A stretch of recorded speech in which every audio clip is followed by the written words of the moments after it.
이길 수 있는 선거였습니다. 그런데 졌습니다. 이재명 정부 높은 지지율, 내란 세력 심판론, 국민의힘 자멸까지 모든 구도가 민주당에 유리했습니다. 그럼에도 서울시장을 내줬습니다. 전문가들은 중앙당의 절박한 부재, 샤이 보수 결집, 평택 감정싸움 나비 효과를 패인으로 지목합니다. 한편 국민의힘은 투표당일 부정선거 개표 중단을 외치다 오세훈 당선이 확정되자 모든 문제 제기를 거둬들였습니다.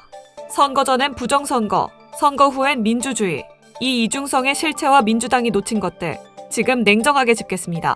이 내용이 많은 분들께 알려질 수 있도록 구독과 좋아요 정중히 부탁드립니다. 첫날이니까 이렇게 말씀드리죠. 제가 천년만년 무소속일 것 같으면 이렇게 모이셨겠습니까? 저는 그만큼 이 북구를 이미 새로운 미래로 이끌고 있고 변화는 이미 시작됐다 이런 말씀을 드려요. 어쨌든 이번 지선 결과 뭐 누구는 이겼다고는 하지만은 제가 봤을 때는 그건 정신 승리인 것 같고 양으로는 이겼지만 질로는 완패한 거 아닌가? 정량적으로는 이겼는데 정성적으로는 어쨌든 어떻게 생각하시는지 먼저 처음 오신 곽우신 기자부터 먼저 한번 좀 총평을 해보시면 어떠실까요? 저는 일단 그 12대 4라는 성적표만 놓고 보았을 때는 말씀드린 정량적으로 사실 진 게 아니죠. 12개를 가져갔는데 그리고 특히 영남권을 보았을 때는 울산과 부산시장을 가져왔잖아요. 이거는 어떻게 보면 민주당이 그동안 수건이었던 낙동강 벨트의 복원 또 이제 다음 또 낙동강 벨트를 확장할 수 있는 이 교두보를 마련했다는 데서 의미가 있고 또 이제 또 마이크로한 단위로 보게 되면은 꽤 민주당이 잘하는 지역들이 분명히 있습니다. 그런데 이제 너무 임팩트가 큰 게 이제 두 개가 있었던 거죠. 하나는 원래 어려운 줄은 알았지만 그래도 좀 힘내서 해주기를 바랬던 대구에서 결국에는 결과가 그랬다는 거 하나가 있고 두 번째로는 서울이 넘어갈 줄은 몰랐는데 민주당 지지자들에게 입장에는 그러니까 새벽까지 가가지고 그렇게 한 끝에 결국 이제 송파 잠실 쪽 투표소가 대거 마지막에 열리면서 역전이 이루어지고 오세훈 시장 후보가 승리하는 과정. 그거에 대해서 충격이 좀 많이 크신 것 같아요. 그러다 보니까 이제 여러 가지 뭐 지금 지도부의 책임이 어떻게 됐고 뭐가 어떻고 이런 것들이 맞물리면서 좀 이제 이 선거에 대한 평가들을 좀 차분하게 될 시간이 오지 않았나 이야기들이 나오는 것 같고 정청래 대표 표정이 좋지 않을 수밖에 없었다라고 봅니다. 이게 뭐냐면은 거학을 어느 정도 정리를 하고 나니까 그렇죠. 여건이 됐고 우리가 이 안에서 이 다툼들이 생겨나는데 이것들을 제대로 관리가 안 되고 있는 거예요. 지지층 간의 갈등이 불거지고 있고 이 전체 진영 안에 소진영주의가 작동을 하게 되면서 이게 굉장히 이게 거세지고 있잖아요. 저는 이게 너무 좋지가 않다. 이게 왜냐하면 이러면 다시 또 넘어가게 되거든요. 처음에 문재인 정부 출범하고 나서 그때 이제 이해찬 대표가 뭐 20년 집권 이렇게 얘기할 때는 분위기 정말 좋았어요. 우리 진짜 할 수 있을 것 같았어. 근데 아니었죠. 결국에는 그 내부의 분열이든 갈등과 모순과 그런 것들이 누적되면서 무너지게 된 거잖아요. 그래서 저는 이번에 이재명 정부가 성공을 해야만 하는 정부고 이재명 정부 잘 마무리해가지고 민주진영이 어쨌든 지금 저 내란 세력을 일소해가지고 새롭게 대한민국의 주류가 되겠다고 한다면은 이런 위기 단계들을 잘 극복을 해 나가면서 지지층을 설득하고 이렇게 하면서 해야 되는데 그러니까 지지층이 하는 데 약간 따라가는 진영이 되어가고 있는 것 같아요. 그러니까 너무 눈치를 많이 보는 거죠. 제가 봤을 때는. 그러니까 예를 들면은 의원들이 제일 심하지. 그러니까 그 갈등을 더 부추기잖아요. 양념을 계속 치면서 불소리 더 던지며 가지고 이 지지자들이 갈등하는 와중에 그것을 본인들의 정치적 이익으로 치환하는 사람들이 사실은 양쪽에 다 있어요. 그러니까 보면은 맞는 말과 틀린 말이 막 뒤섞여 가지고 이렇게 정치적 이해관계 때문에 곡해되는 것들이 워낙 많다 보니까 이게 방송하는 사람들도 압박을 느끼기 시작하는 게 있는 거죠. 저희는 자유롭게 언론 활동을 하는 건데 어떤 채널에서 누가 나오는 얘기들을 보게 되고 이미 색깔 분류가 되는 거죠. 근데 그런 거에 모든 소위 말하는 이 유튜브 진영 속에 있는 사람들이 모두 똑같이 매몰되어 있다. 그러다 보니까 오히려 자유롭게 비판하고 토론하는 것들이 되게 줄어들고 되게 위축되는 것들이 있어요. 저는 일단 원래 민주진영의 큰 힘은 다양한 색깔들이 있는 것. 파란색이라고 하면 그중에 짙푸른색도 있고 하늘색도 있고 연보라색도 있고 많은 색깔들이 서로 모여가지고 토론하고 합의를 만들어 나가고 연합군을 형성하는 게 민주당의 덕목이었는데 그런 것들이 많이 좀 와해되고 있는 게 너무 안타깝다. 그 와중에 저 사람은 파란색이 맞나? 약간 이런 식의 색깔 검증으로 가게 되는. 그러니까 그게 필터링이 안 돼도 문제고 너무 심하게 돼도 문제인데 이런 것들 좀 점검을 해봐야 되는 거죠. 이 여론조사를 다 없애야 돼. 여론조사를. 제가 뭐 지금 결심을 오늘 강하게 하고 왔거든요. 뭐 누구를 비난하거나 난탓하지 말자. 강한 결심을 하고 왔는데 얼굴 보니까 또 조금 끌어오르네요. 너무 안 맞다. 이 여론조사 없애야 돼. 괜히 이것 때문에 그 처음에 이완됐던 거 아닌가 하는 생각도 갑자기 또 확 드네. 숫자는 민주당이 이제 이긴 결과가 나왔지만 안방을 내줬다는 점에서 서울, 또 뭐 경남 뭐 이런 대표적인 지역에서 여론조사랑 좀 다른, 그리고 심지어 출구조사까지도 다른. 왜냐하면 여론조사는 블랙아웃 기간 6일 전 데이터이기 때문에 그 사이에 좀 변화가 있을 수도 있다고 봤는데 네. 이 출구조사랑도 조금 다른 결과를 보니까 굉장히 충격적이었고 좀 답답했죠. 표율부터 먼저 한번 볼까요? 일단 이번 지방선거 잠정 투표율은요 61%로 지금 집계가 됐습니다. 역대 지방선거 투표율 가운데 두 번째로 높고요. 2022년도 지방선거와 비교했을 때 10.1%포인트 높은 그런 수치입니다. 네. 그리고 투표율이 가장 높은 지역은 일단 뭐 요거를 구분하는 것도 있고 통합하는 것도 있는데 전남이 65.7. 네. 근데 지금 어떤 곳은 또 전남 광주를 또 통합해서 발표도 하거든요. 전남이 65.7로 가장 높았고 그다음에 강원, 경남, 대구, 울산 등은 그런 순이었고요. 가장 낮은 곳은 광주, 제주, 인천, 경기 이런 순으로 좀 나타났습니다. 네. 투표율이 높았는데 결과가 제가 생각할 때는 굉장히 네. 좋지 않은 결과가 나와서 정서적으로는 조금 더 저는 힘들거든요. 네. 이 투표율을 어떻게 보고 계세요? 그러니까 사전 투표가 증가했다라고 말씀을 드렸는데 그 모습을 보고 보수층에서도 좀 긴장했나 때 보군요. 사실 더 많이 나온 겁니다. 그래서 사전 투표 증가율을 보고 조금 진보층이 좀 이완된, 그리고 블랙아웃 기간 전에 발표된 조사 결과들이 뭐 다소 여유가 있었기 때문에, 물론 이제 그 전주에 서울 같은 경우는 붙는 조사들도 있었어요. 근데 네. 뭐 사실 진보 진영에서는 애써 좀 부인하고 싶은 부분도 약간 좀 있었죠. 그랬던 것 같아요. 이제 네. 지금 결과를 놓고 이제 과거를 돌이켜 보니까 그런 네. 측면이 있었던 것 같아요. 그렇죠. 그래서 이제 엄밀히 말하면 지난 대선 때 이재명 후보가 47.13%를 서울에서 득표했는데 이번에 정원 후보가 48.13%, 딱 1%포인트 더 증가하긴 했습니다. 네. 그런데 진보 진영 보수 진영을 합쳐서 보면 이재명 후보하고 당시 권영국 후보의 합이 49.16%, 48.4%였고 네. 이번에 권영국 후보랑 정원 후보를 합치면 49.16%, 살짝 증가했어요. 0.76%포인트 증가했는데 네. 그리고 이제 보수 진영은 당시 김문수, 이준석 후보의 합이 51.69%였는데 이번에 49.97%로 1.72%가 줄어들었는데도 불구하고 당시에 이준석 후보가 많이 점유했기 때문에 네. 김문수 후보가 좀 약세였는데 이번에는 이준석이라는 인물이 없었고 개혁신당 후보가 0.82%밖에 못 가져가니까 여기는 사실상 보수 단일화 효과가 있었던 겁니다. 그러니까 우리가 보수층이 뭉치고 네. 진보층이 좀 분열했던 지역구들은 다 아쉽게 석패했던 그러니까 서울, 평택을 이쪽 저 영남권도 마찬가지고 좀 아쉬운 부분이 네. 좀 분열했던 측면. 예. 우리가 너무 방심했구나라는 생각이 들고, 사실 뭐 야구에서 뭐 예를 들어 15대 1로 이기고 있다라고 하면 야구에서는 번트를 안 됩니다. 근데 이 선거는 사실 전쟁이기 때문에 15대 1로 이겨도 번트 되고 계속 점수를 내야 되거든요. 근데 이제 민주 진보 진영이 막판에 네. 보면 15대 1이 뭐 16대 0까지는 아니더라도 그냥 지키는 야구를 하려고 하다가 결국에는 이 광역으로 보면 13대 3으로 네. 아쉬운 패배를 하게 됩니다. 12대 4죠. 12대 예, 4로. 지금 그거 좀 정리해 드리겠습니다. 전국 시도지사 16곳 가운데 민주당이 이제 12석을 얻었고요. 국민의힘이 4석을 얻었습니다. 그리고 국회의원 재보궐선거 같은 경우에는 민주당이 9석을 얻었고요. 국민의힘이 4석, 무소속이 1석을 차지했습니다. 지역별로 뭐 자세한 것은 저희가 또 잠시 후에 살펴보기로 하고요. 그러면 지금부터는 지역별로 한번 좀 잠깐 살펴볼까 하는데요. 먼저 시도지사에서 민주당이 당선된 지역 소개를 좀 한번 해주시겠습니까? 한 분 한 분 다 좀 소개를 해주시면 좋을 네, 것 같습니다. 경기도지사에는 이제 추미애 의원님, 그리고 우상호 강원도지사, 그리고 박찬대 인천시장, 신용한 충북지사, 허태정 대전시장, 그리고 조상호 세종시장, 박수현 충남지사, 그리고 김상욱 울산시장, 전재수 부산시장, 이원택 전북지사, 그리고 민영배 전남 감주 통합이죠. 네. 그리고 위성곤 제주지사 네. 이렇게 당선이 됐습니다. 예. 아유, 그래도 그 전재수 시장이 당선이 돼서 네. 괴로운 가운데 그나마 좀 예. 위안이 되는 그런 결과였습니다. 반면에 국민의힘이 당선된 지역도 살펴보겠습니다. 오세훈 서울시장 당선됐고요. 그리고 추경호 대구시장, 이철우 경북지사, 박완수 경남지사.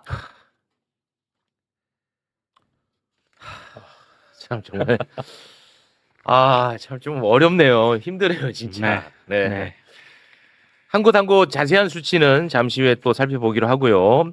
국회의원 재보궐선거가 이번에 굉장히 많지 않았습니까? 네. 먼저 민주당이 당선된 지역구부터 살펴보겠습니다. 인천 연수갑의 송영길 의원이 당선이 됐고요. 그리고 인천 계양을의 김남준, 그리고 경기 안산갑의 김남국, 그리고 경기 하남갑의 이광재, 충남 아산시 을의 전은수, 그리고 광주 관산 을의 임문영, 전북 군산 김제 부안갑의 김유겸, 그리고 전북 군산 김제 부안 을의 박지원, 제주 서귀포에는 김성범 네. 이렇게 당선이 됐습니다.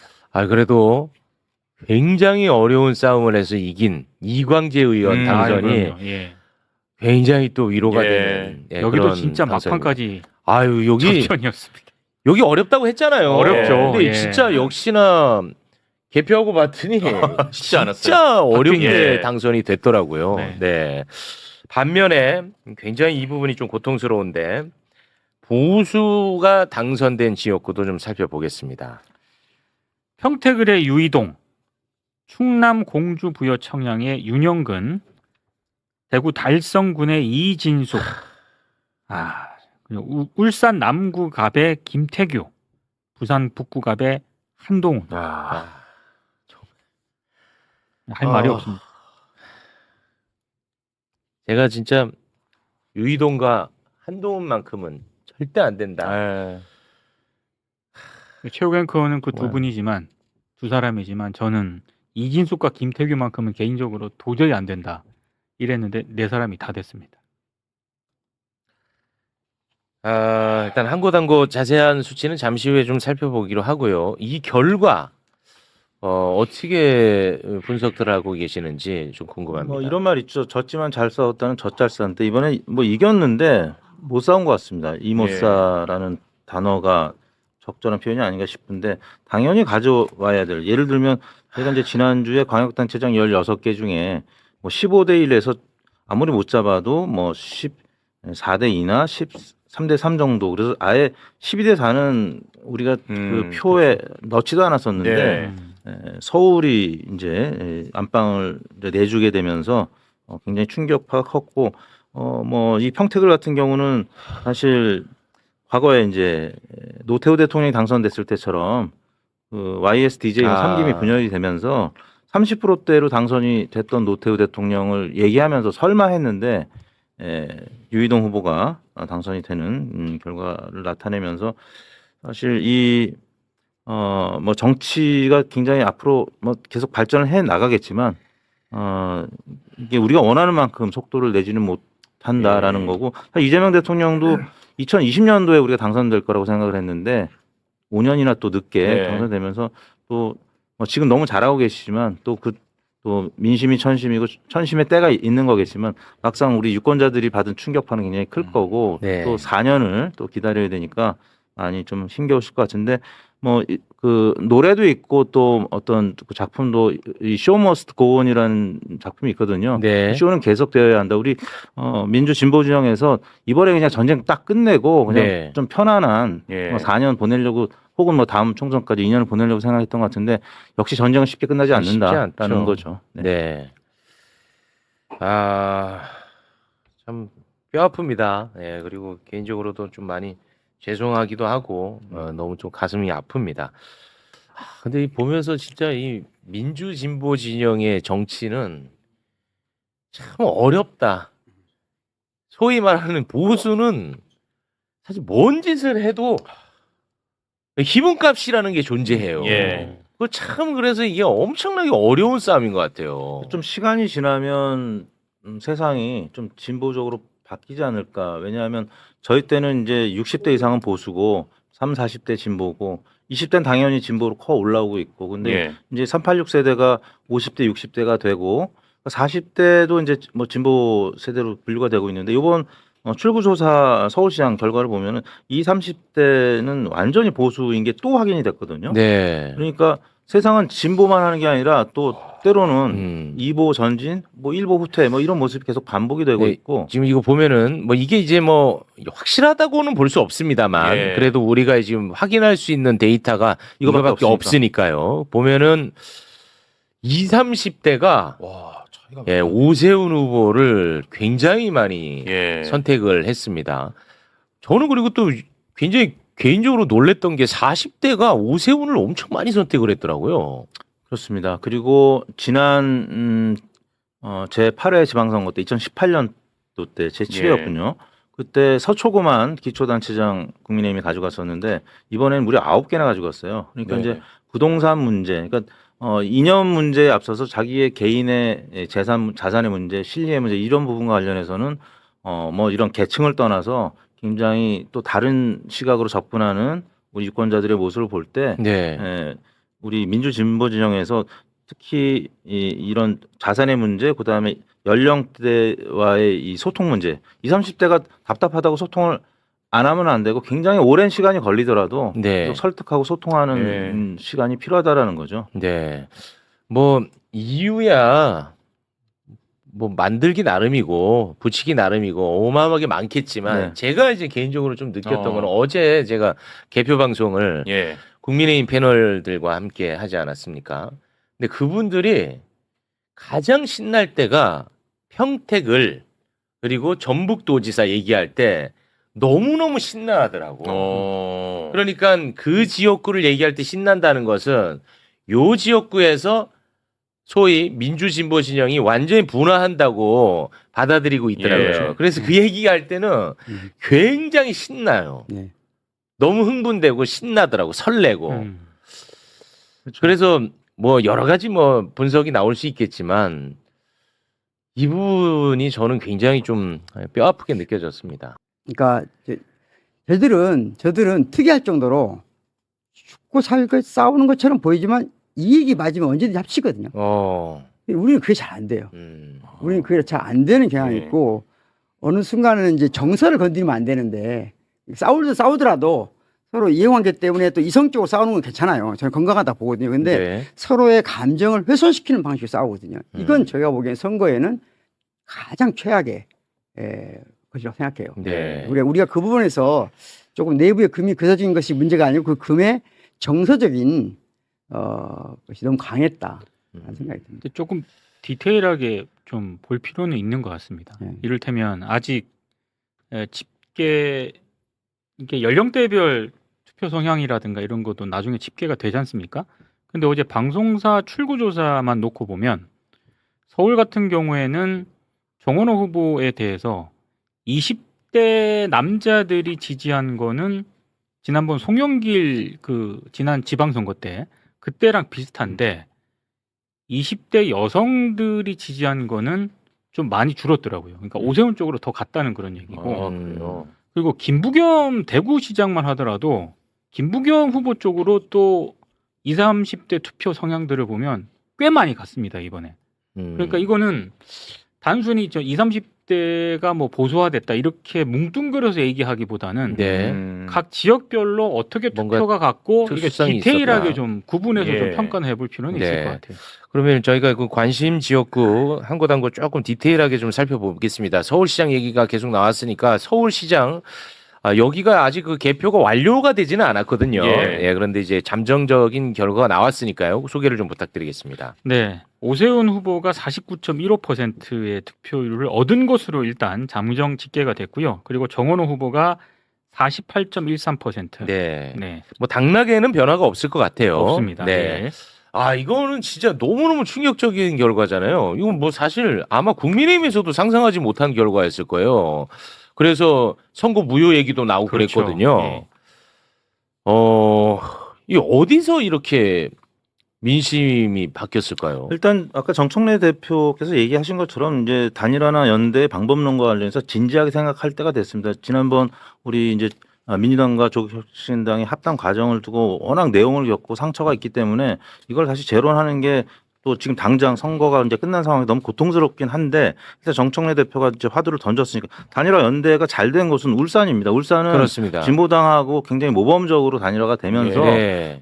굉장히 어려운 지역이지만 김상욱 후보가 됐고요. 다만 서울 같은 경우는 또 정의당은 사실 진보당하고는 조금 결이 다르게 내부적으로 뭐 TV 토론도 열심히 하고 했고 또 정책과 관련해서 여러 가지 또 모범 사례를 제공해 주는 건 있는데 이 단일화 연대의 이 시너지 이 논의에 있어서는 좀 완전 배제가 돼 있었거든요. 그래서 뭐 정의당이라든지 아니면 그 외에 뭐 기본소득당이라든지 여러 진보당도 있고 계속적으로 앞으로 총선을 앞두고 그다음 대선을 앞두고 이거는 굉장히 진지한 논의를 할 필요가 있다. 왜냐하면 서울은 아까도 말씀드렸지만 지난 대선 때 김문수, 이준석 두 후보의 합이 51.7%였었어요. 굉장히 척박한 곳입니다. 근데 우리가 그동안에 계엄도 끝났고 이재명 대통령이 당선됐고 대통령 국정수행 평가가 뭐 60% 중반 70% 가니까 이제 회고적 투표가 아니라 전망적 투표 아무래도 이재명 대통령한테 힘을 실어주는 이게 있을 거라고 기대하고 한 50% 정도는 득표하지 않겠느냐라고 했는데 생각보다는 물론 정원호 후보가 지난번 대선 때보다는 이재명 후보가 득표한 보다 1%포인트 더 득표는 했습니다만 네. 그거보다는 좀 더 득표를 했었어야 되는데 이게 결국에는 뭐 응집력이 좀 약화된 측면 또 단일화 연대의 논의에 또 다른 파트너들이 있는데 뭐 정의당 지금 다 우리가 빅텐트를 치고 언제든지 큰 선거에 있어서는 좀 그런 논의를 할 때가 된 것 같다는 생각이 그 혹시 그 정원호 후보가 처음에 굉장히 앞서갔었잖아요. 그렇죠. 이제 그러다 보니까 뭔가 좀 조심해야 된다는 강박 때문에 뭔가 좀 수세적으로 캠페인을 벌인 거 아닌가. 그래서 뭐 주풍논란 때 특히 좀 그 수세적으로 부동산 정책 같은 경우 이제 저희가 좀 많이 걱정이 돼가지고 말씀을 좀 드렸었는데 이 오세훈을 따라가는 듯한 그런 정책이 네. 나와가지고 그렇게 되면은 그게 선거 공약적으로도 안 찍을 사람이 정원호를 더 찍고 그렇지 않다는 거를 저희가 이제 한번 다룬 바 있거든요. 그게 좀 저는 좀 아쉽더라고요. 그렇죠. 그래서 실제로 이번에 이재명 정부의 부동산 정책과 반대되는 방향성을 전면에 내세웠던 후보들이 이 결과가 안 좋더라고요. 그렇습니다. 예. 네. 그러니까 그게 제가 보기에는 정체성을 흔드는 정치가 되면은 신바람 나서 안 간다는 거예요. 신바람이 안 나. 예, 이번 선거에서 가장 큰 문제는 민주 진보 진영이 투표장에 갈 때 신바람이 없었어요. 그래요? 우리가 1건 예상하면서도 신바람이 안 나는 선거가 된 게 뭐냐면은 네네. 주요 후보자들이 정체성을 흔드는 정책을 내놓는다든가 중간에 발언이 있었다든가 그러니까 우리 진보 진영에 상처가 될 만한 발언들이 가끔씩 있었잖아요. 서울시장 경우도 한 번 있었고 서울시장 경우 정체성 관련해서 방금 말했던 부동산 정책도 아니 현 정부의 핵심 수도권에서 반대되는 후보 나오면 우리가 정체성이 혼동스럽잖아요. 그러면 어떤 문제가 생기냐면 그렇다고 반대표를 찍지는 않아요. 그렇죠. 그런데 우리가 선거에 나갈 때 신바람이 안 난다는 거예요. 그러면 10명 중에 1명이 안 나가게 된다는 거예요. 투표장에. 그런 결과라고 저는 보거든요. 참 큰일 났네. 오세훈을 또 봐야 되네. 참. 어떻게 오세훈이 되냐. 참 정서적으로 굉장히 어렵습니다. 그렇죠. 뭐 그 GTX 철근이라든지 서섬 국가 사고는 사실 굉장히 큰 충격파를 줬기 때문에 너무 충격이고 뭐 설마 했죠. 이런 결과가 나올 거는 전혀 생각 못 했는데. 이거는 진짜 저는 이거 힘들어요 지금. 아마 거의 우리나라 전체 선거 조금이라도 관심 있는 사람 중에 서울을 이렇게 생각하는 사람 없을 거예요. 그래서 저는 이거 진짜 굉장히 힘들어요. 그게 충격적이죠 사실. 네. 이게 제일 충격적이죠. 아니 이게 혹시나 내가 알던 상식이 이게 상식이 아닐 수도 있다라는 생각까지도 지금 들거든요. 예. 근데 제가 이제 최근에 그러니까 이명박 정부에서부터 시작해서 서울시장을 쭉 했던 사람들의 그 도시정책 관련된 비교연구 관련된 책을 봤거든요. 책을 보니까 내가 생각하는 진보와 보수의 프레임이 명확하게 그러니까 선하게 프레임이 아니고 나름대로 보통 사람들이 보면 서로 다른 프레임으로 대결하고 있구나라는 걸 느낌을 준 게 뭐냐면요. 가장 쉽게는 그런 거예요. 이명박 오세훈은 서울을 하나의 좋은 상품으로 만들겠다. 네. 잘 팔리는 상품으로 만들겠다. 그래서 디자인을 잘하겠다. 한강을 잘 바꿔서 팔겠다. 이런 식의 프레임으로 우리 같은 사람 설득하지 못하지만 자기 진영 사람들은 굉장히 설득돼 있더라고요. 아 그래요? 반면에 우리 진영은 대체적으로 예전에 모든 사람이 같이 잘 사는 도시, 모든 사람이 예전 것도 허술한 것도 잘 지켜나가는 정치 이런 걸 꾸몄거든요. 이게 네. 사실은 우리 진영 내부에서 잘 몰라요. 아 좀 어렵지. 어렵다 보니까. 느끼기가 어려워. 어렵다 보니까 잘 모르니까 훨씬 더 그 전략적으로 그걸 접근을 많이 했었어야 되거든요. 네. 그런데 우리 진영을 서울시는 왜 우리가 해야 돼? 라고 하는 것에 대해서 아. 정치적인 이유만 있었지 아. 삶 속에서 삶으로서 정치 속에 우리가 약했다고 저는 보는 측면이에요. 아. 최근에 그 책을 보면서 그런 걸 많이 느꼈습니다. 아. 그래서 그러다 보니까 이 정원호 후보가 내놓은 부동산 정책이 대혼란인 거예요, 이게. 이게 그러면 이게 우리 쪽에는 안 나오는 될 정책이거든요. 네. 그러면 대혼란이죠. 정체성이 뭐냐, 이제 우리가. 아. 그러니까 제가 이명박 정부 이후로 모든 도시정책 관련된 책을 보면은 정원호 후보의 이 정책은 정반대로 가버린 거예요. 근데 다른 정원호 후보의 대부분의 정책은 그게 아니거든요. 그러니까 대혼란이죠, 이게. 네. 그래서 그런 부분들이 우리가 너무 아까 하나는 너무 조심한다는 게 너무 낙관적이었단 말도 있잖아요. 네. 그런 데 대해서 조금은 저는 뭐 누구 비판하자는 게 아니고 네, 반성하자. 네. 예. 우리가 반성할 것은 반성해야 되니까 그런 그렇습니다. 차원에서 서로 이야기할 필요는 있는 것 같아요. 네. 일단 하정우 하정우. 후보에 대해서 간단하게 한 말씀 네네. 드리면은 하정우 후보는 정말 할 만큼 했다. 정말 그 하정우 후보가 딱 한 달 만에 네. 한동훈이라는 그 어떻게 보면 이제 정치적인 파이터 아닙니까? 지금 야권 국민의힘에서 보면은 거의 유일하게 이제 남아 있는 정치적인 기대주 내지 파이터인데 이를 상대로 해서 하정우 후보가 이 정도 했다라고 하는 거는 미래에 대한 기대, 우리 국민들의 수준 높은 기대가 네. 하정우를 통해서 투영이 됐다. 그래서 하정우 후보 본인은 많이 실망스럽겠지만 아마 이런 패배 처음 당했을 거예요. 예, 살면서. 살면서 처음 경험하실 텐데 예. 이 첫 입문을 이런 식으로 시작을 해서 예. 좀 더 큰 정치인으로 갈 수 있는 가능성이 예. 있다라고 하는 점 꼭 말씀드리고 싶고요. 네. 그다음에 이명박 박근혜 전 대통령 부분에 대해서는 네. 적어도 이제 그 연세 드신 분들 입장에서는 뭔가 절실하구나 움직여야 되나 보다.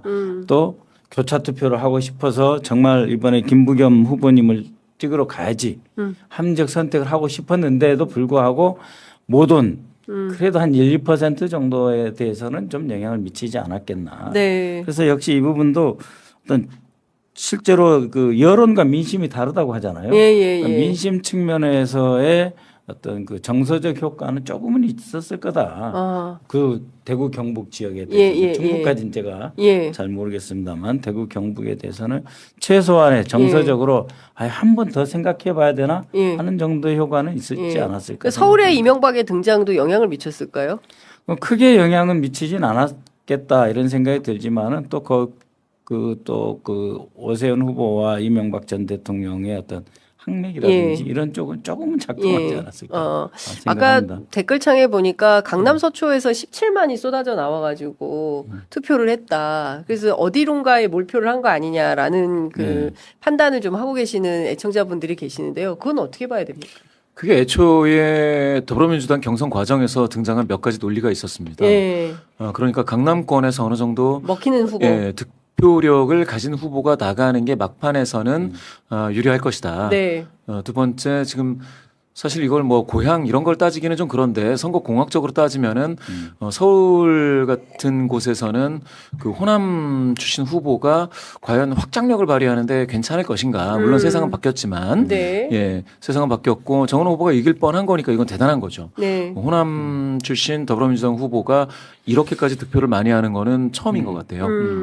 그런 것도 대단하긴 하지만 여튼간에 극히 미세하게 지금 빠진 건데 그런 의미에서는 전략적으로 비호남 후보가 낫지 않았겠느냐 수도권이나 뭐 PK나 뭐 이런 얘기들이 있었습니다. 그런데 지금 와서 패배하니까 그게 이제 다시 복귀가 되는 거죠. 다시 들리는 건데 그렇게 따지면은 어쨌든 간에 굳이 이거 출신적 이런 거 따지지 않고요. 그렇지만 역시나 특정 지역에서 몰표가 나오게 되는 상황까지 갔다라는 게 선거 과정 전반에 대해서 다시 점검을 하고 그 유권자 분들에게 맞는 정책을 또 핀셋으로 제공할 수 했는지 안 했는지 그런 어떤 프레임을 제시를 했는지 이런 것들을 종합적으로 보긴 봐야 되겠다 싶습니다. 네. 그러니까 진짜 많은 질문을 남긴 그런 그 6.3 동시, 전국 동시 지방선거가 아니었나라는 생각이 좀 들고요. 뭐 제가 보기에 한 3분 정도 더 하셔도 될 것 같아요. 한 10분 정도만 남겨두고 출발하셔도 되지 않을까 싶은데 지금 가시면 좋겠습니까? 네, 지금 빠지면 빠지시겠다고 빨리 말씀하세요. 거기 이제 국제정치 이론을 좀 될게요. 김봉신 대표님 말씀하셨는데 국제정치에서는 이제 3I라고 그래가지고 내가 어떤 행위를 할 거냐, 국가가 어떤 행위를 할 거냐 했을 때 이제 아이덴티티, 정체성, 그다음 이데올로지, 이념, 그다음 인터레스트, 국익 이제 이런 식으로 생각을 하는데 이 3I, 그러니까 정체성, 이념, 이익 중에서 선거 때가 되면은 이념, 이익보다는 정체성. 그리고 정체성은 뭐로 표현할 수 있냐면 지역주의로 말할 수 있거든요. 이제 지금 이제 김봉신 대표님이 이제 그 말씀을 하신 것 같고요. 그래서 이 이익도 있고 이념도 있고 그렇지만 이 정체성 부분에 대해서까지 충분히 고려를 해야 된다는 그런 지적으로 이해가 되겠습니다. 네. 끝으로 한 말씀 듣고 김봉신 대표 보내드리고 저는 의원님과 조금 더 말씀 나누도록 하겠습니다. 이번 선거에서 반드시 짚어야 되는데 제가 여쭙지 않았거나 또 이 얘기는 꼭 해야 되겠다라고 판단하시는 거 있으면 한 말씀 듣겠습니다. 그러니까 전반적으로 따져서 저는 그러니까 더불어민주당의 공천 과정을 보게 되면은 굉장히 그 당원 주권 정당으로서 재탄생하면서 많이 더 좋아졌다라고 하는데 지금에 와서는 공천 과정 전반에 대해서도 검토할 때가 된 것인가 하는 생각은 일부가 있고요. 예. 그리고 국민의힘 같은 경우에는 이제는 그 한동훈 후보의 다시 귀환까지는 아닌데 당으로 이제 들어온 건 아니니까 그렇게 됐을 때는 이젠 노선 투쟁과 노선을 재정립하는 데 정말 큰 숙제를 안고 있다라고 본다면 이번 지방선거를 통해서 정치권은 전반적으로 체질 개선과 뭐 인물의 변화 발전 뭐 이런 것들이 노정되어 있다라고 볼 수가 있겠습니다. 그래서 앞으로 우리 의원님도 마찬가지고 또 우리 장윤선 앵커님도 할 일이 많은 그런 선거가 됐습니다. 그러니까요. 오히려 과제와 질문을 많이 남긴 선거가 됐다. 압도적인 그 더불어민주당의 승리를 예상했었으나 지금 그렇게 평가하기는 쉽지 않다라는 말씀 좀 주신 걸로 이해하도록 하겠습니다.